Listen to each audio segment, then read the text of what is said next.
We are at Gloucester Park, Basildon Athletic Track today. I'm here with my son, Charlie, who is looking to improve his 5K time.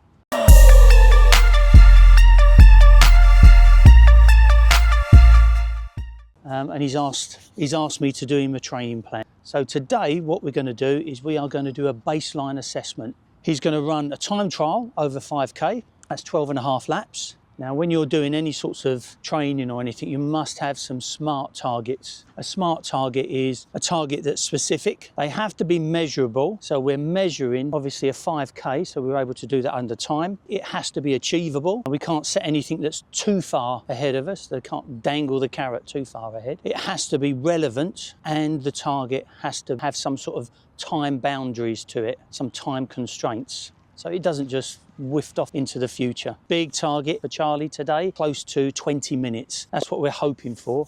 Okay, 5, 4, 3, 2, 1, go.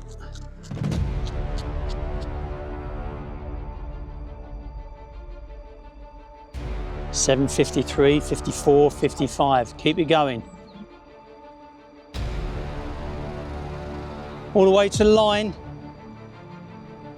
1950, 51, 52, 53, 55. Well done, without the training as well, that's good.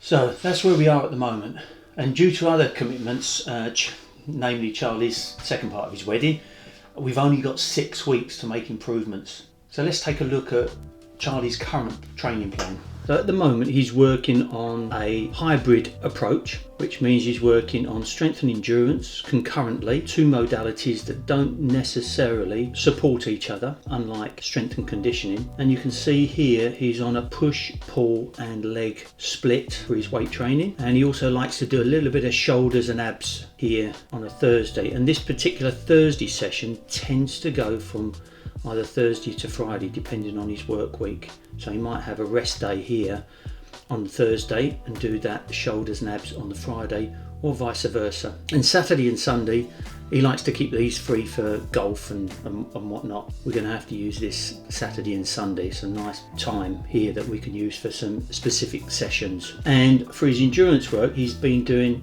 really well on here, because he's been doing easy 5 kilometers on the treadmill each time before the sessions. So he's been getting a little bit of endurance work in, but no specific sessions, and that's where I come in. Hello. Charlie, are you on the golf course? Hello. No, I'm literally just getting home now. Oh, are you? Oh, good. Just play well? Yeah, well. Reason I called, just doing your training program, I'm going to have to put some sessions on a Saturday and Sunday. Are you okay with that? Yeah, cool. Yeah, that's fine. Yeah, because we've actually only got 6 weeks. Okay. Perfect, sounds good. Okay. All right then. See ya. See you later. Bye. Bye. Bye. It's really important as well to consider the person's lifestyle, when they can fit training in, and how to make it as easy as possible for them. Plan is so good in order to take away the decision making and hopefully develop some really good routines. So you've got to talk to your athlete to make sure that the athlete can get those sessions done in that particular time. Otherwise, they're not even worth the paper they're written on, or the computer they're typed on. Now I'm going to leave Monday's easy 5K that Charlie does on the treadmill, because I know that I'm going to put some specific work sessions in that Saturday and Sunday. So I don't want to be giving him something else on the Monday as well. So that's going to be a nice easy zone 2 sort of session. So on the Tuesday I've put down here a progressive run. So he's going to run 3,200 metres, and every 400 metres he's going to get progressively faster.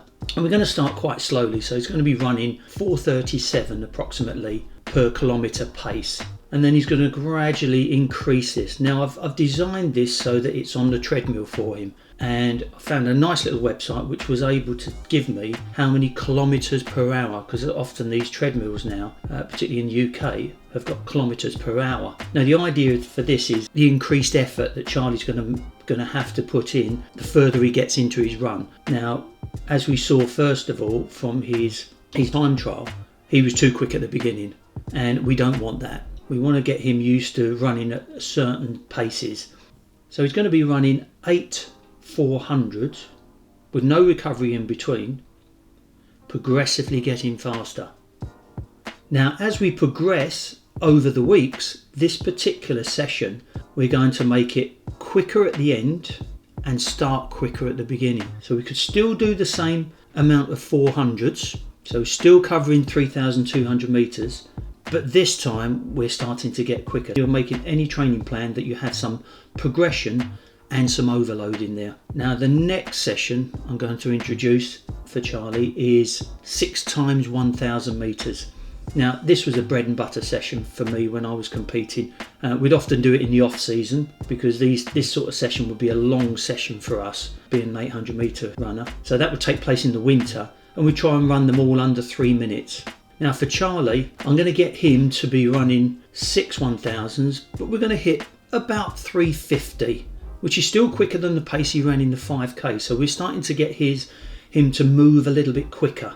So he's getting used to the pace that he would have to run. And then as we progress, we'll shorten those recovery times. Or, depending on how we go, we might even mix it up and do some sessions whereby we keep the 90 seconds, but we're asking him to get down to 330 or lower, depending on how he's going. But he has only got 6 weeks, so that would be a big ask. And finally, I want him to do a zone 2 run on the Sunday. A nice, easy, longer run, longer than the 5k.